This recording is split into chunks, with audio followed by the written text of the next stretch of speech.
নমস্কার, বনির ডায়েরিতে আপনাদের সবাইকে স্বাগত। বক্স অফিসে ঝড় তুলেছে দেব যিশুর যুগলবন্দি। এর মাঝেই ফের যিশুকে বিঁধলেন নীলাঞ্জনা।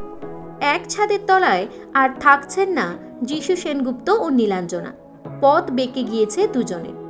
সমাজ মাধ্যম থেকে যিশুর সমস্ত ছবি ও নিজের নামের পাশ থেকে সেনগুপ্ত পদবি মুছে দিয়েছিলেন নীলাঞ্জনা। তারপরেই স্পষ্ট হয় তাদের বিচ্ছেদের গুঞ্জন। গত কয়েক মাস সমাজ মাধ্যমে নানা ইঙ্গিতবাহী বার্তা দিয়েছিলেন নীলাঞ্জনা। কটাক্ষের তীর প্রত্যক্ষ বা পরোক্ষভাবে যিশুর দিকে।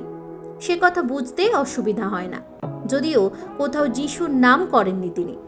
এই মুহূর্তে খাদানের সাফল্য নিয়ে ব্যস্ত যিশু। বক্স অফিসে ঝড় তুলেছে দেব যিশুর যুগলবন্দি।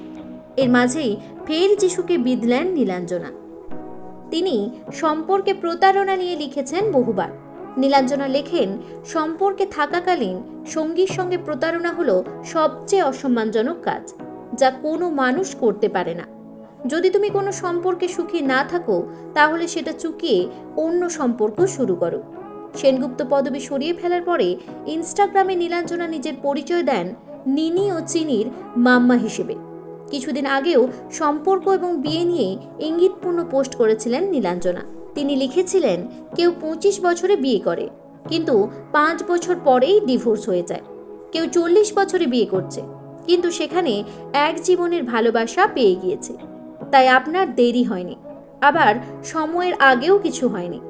আপনি যেখানে রয়েছেন ঠিক সেখানেই থাকার কথা ছিল। টলিপাড়ায় কানাঘুষো অভিনেতা নাকি আত্মসহায়কের সঙ্গে প্রেমের সম্পর্কে জড়িয়েছিলেন। প্রেমের টানেই নাকি ঘর ছেড়েছেন, যদিও তার অতি ঘনিষ্ঠদের দাবি যা রটেছে তা ঘটেনি। মহিলা আত্মসহায়কের সঙ্গে প্রেম নেই তার। তাহলে সেনগুপ্ত দম্পতির সম্পর্কে এমন ফাঁক এলো কিভাবে, তা নিয়ে ধোঁয়াশা রয়ে গিয়েছে। এই বিষয়ে আপনাদের কি মতামত তা অবশ্যই কমেন্ট করে জানাবেন। বিনোদন জগতের আরও নিত্য নতুন খবর পাবার জন্য আমাদের চ্যানেলের সঙ্গে জুড়ে থাকুন। ধন্যবাদ।